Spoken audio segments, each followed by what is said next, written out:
The wisdom of the crowd works even if the crowd is totally drunk. This study got undergrads intoxicated and found that while drunk individuals make a lot more errors, the consensus of groups of drunk people were as accurate as that of groups of sober people. That's actually pretty interesting. Group consensus, placebo versus alcohol.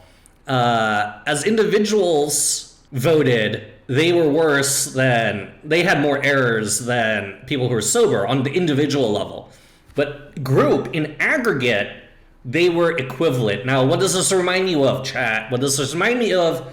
That lesson in whatever O'Reilly book or whatever boot camp you went to or whatever classes you took on weak learners per neuron. It's weak, but in aggregate, over a lot of training, over a lot of back prop, you end up getting, in aggregate, a stronger model, right? This happens all the time. Like, sometimes we'll train on, like, say, person by person data, but as we aggregate up, adding, as we take a mean over the course of many people or over a lot of time, we end up getting a more accurate signal, right? And we've seen this on this stream all the time.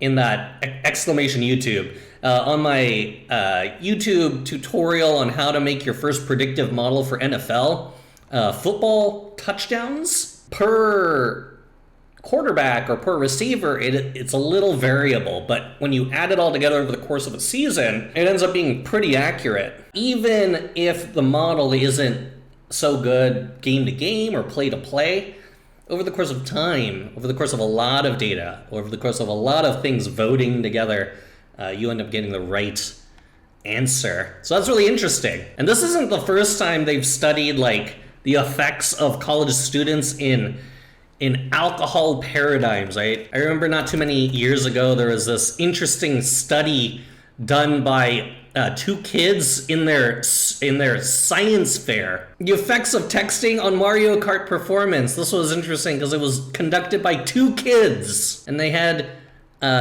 college students play Mario Kart while texting, and then they also had a group of people play Mario Kart without texting, and they counted how long it took them to finish a course. There was a study over here on Mario Kart as well, in terms of drunk driving. How often do you stay on the course given intoxication while playing Mario Kart, right?